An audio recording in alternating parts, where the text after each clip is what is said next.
예, 오늘 2부에 모신 출연자는 이미 예고해드린 대로 호주 출신의 배우 러셀 크로우입니다.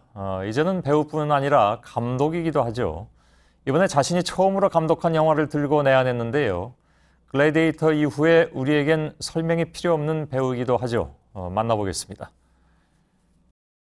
Nice to meet you. Nice to meet you. Welcome to my studio. Thank you. It's very nice. Last November, you said via Twitter, I'm going to visit South Korea for the first time in January. Excited. Do you remember? How is it like as you finally arrived 4 days ago? The greeting at the airport was amazing, and I've been shown great kindness since I've been here. So it's been a very nice visit, and we sat with some people who saw the movie last night, and the response was fantastic. Yes. And, most Hollywood stars who visit Korea stay here for just a couple of days and leave immediately after their schedule is done. But you've spent 4 days here, and I heard that you badly wanted to have a private time. Would you mind if I ask you what you did during that private time in Seoul? Not really much at all, because I didn't bring that many clothes for the weather. So I sat on the balcony of the hotel and watched the sun come up and watched the sun go down, and read a little book and stuff. Let's talk about your new movie. Actually, that's the purpose of this interview, no? Water Diviner is the first film you directed, right? Yeah. What motivated you to do that? It's a strange situation, really, because I wasn't searching for it. In a funny way, it found me rather than I found it. About 10 years ago, I set up a production for a movie I was going to direct, but partway through the process, I felt that some of the people connected to that particular project weren't really connected because they had any great belief in me as a director. They just wanted to be associated with somebody who was famous or whatever. So I just moved away from that project, not realizing that it would take me a decade to get back into the same situation. But I just read the script as part of my normal process. Things get sent to you. And it just had a deep effect on me. I found myself not just making decisions on behalf of the character, but feeling that I wanted to be responsible for the telling of this particular tale. Yes. And we know that this movie is based on the true story, right? And what is the movie about? The movie takes place in 1919. It's about a man called Joshua Connor, and his 3 sons have gone off to war in the First World War, and they didn't come back. And that grief drives his wife to suicide.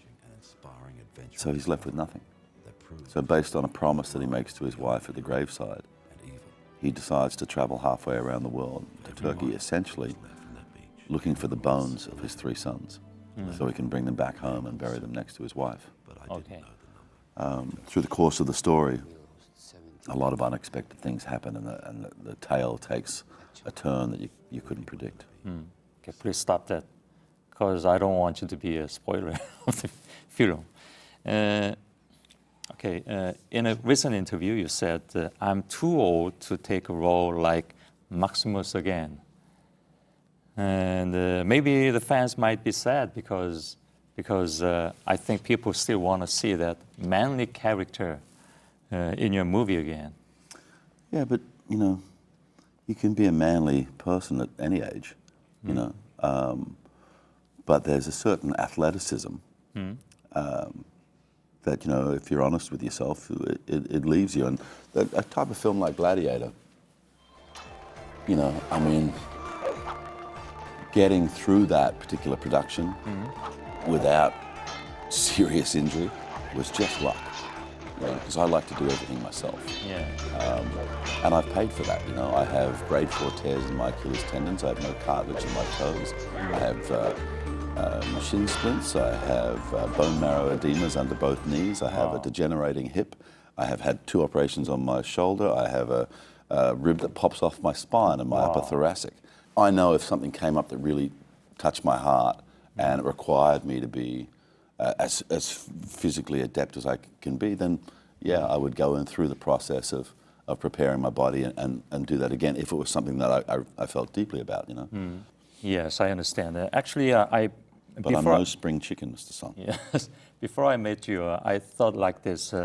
When Charlton Heston appeared in the Planet of the Apes, he was just 47 or 8, so I don't think you're too old. But I understand. No, I fully understand. I'm not saying that I'm too old, but what I'm saying is I like to live in my skin. I like to know, you know, who I am and be real about that, not pretend that I'm a younger man or whatever, you know. Yeah. And I like the idea of playing roles that suit the age that I am. Okay, let's talk about Les Miserables. Les Miserables. Yes, it's original pronunciation. Anyway, I will pronounce Les Miserables. Okay. Also was a popular musical movie in Korea. You know, there was a parody of that movie in Korea called Les Militables. I bet you know the army it. guys do it. Yeah, I saw that on YouTube. You saw it. Yeah, it's fantastic. Fantastic. Yeah, I thought it was great. Okay. Okay, it's on the TV screen now. Yeah, I remember seeing it. Okay, I served the army 35 years ago. Nothing has changed in terms of cleaning of the snows, right? People who watched Les Miserables sometimes say that it would have been better if your singing were better. Well, that's very Don't be unkind. upset. It is what it is, you know. The way the director chose to do that film, everything was filmed live, you know. And so, you know, I think there's two things at play here with that. Firstly, we changed Javert's initial lines to make more sense for the audience because we knew that not every song would be full length. So that came as a shock to people. The first thing out of my character's mouth is different from what they're used to with the stage play. And the second thing is that every Javert that I'd seen perform it did it in a very bombastic way and was emotionally a single note. And that's mainly because in the stage play, Javert has to kind of fight for attention. But this is a film. So, you know, but no, I'm not a Broadway singer, and I don't care to be, you know. When I sing with a truth and with an emotion that comes from deep inside me. So, you know, you either appreciate that or understand it or you don't. Okay. And quite frankly, I couldn't care less. Personally, for me, I really admired your performance with Al Pacino. Please tell him I like him anyway. In the movie Insider. Actually, Insider demonstrates the relationship between a social whistleblower and the media. When I taught students at college, I used that movie for teaching about media and social change.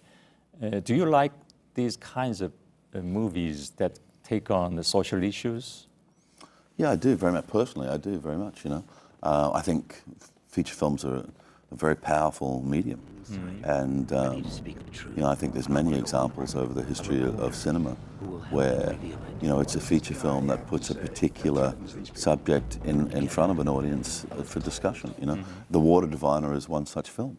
You know, when I read the script originally, one of the things that really struck me is that I'd never actually thought about that First World War conflict, the Battle of Gallipoli, from the perspective of the Turks, the people that were invaded. And that's one of the things that's been, you know, of great discussion, or generated great discussion in Australia, because the film has within it information that Australians and New Zealanders have never known. As we talked about it, you are the owner of an Australian rugby team and also diehard fans of FC Barcelona, right? I want to ask you this question. Have you heard about or seen the game of the Korean soccer team? Yes, I saw it the other night. Yes, congratulations. Yes, you know, we went to quarter final in 2002 World Cup. Yeah, I think many people say Korean soccer team is a rival of Australian soccer team. Well, they seem to be our nemesis, don't they? We don't seem to do very well against the South Korean team, you know. You're very good at Korean soccer team. Well, I think we'll have to get your measure sooner or later. If we see you again in that competition, it might be a different result. Yes. Well, this is my last question. Do you have a plan to direct another movie in the near future? Well, I'm developing a number of projects, but the one that's really appealing to me at the moment is called The Happiest Refugee. It's a book by a man called An Do. It tells the story of a Vietnamese family who left Vietnam in a 9-meter, 36 of them in a 9-meter boat, and hoping for a new life, and found themselves in Australia. Okay. All right, that's it. Thank you. Nice talking to you. Nice talking to you. Yeah, and have a nice trip to Los Angeles. Yes. Okay. Thank you.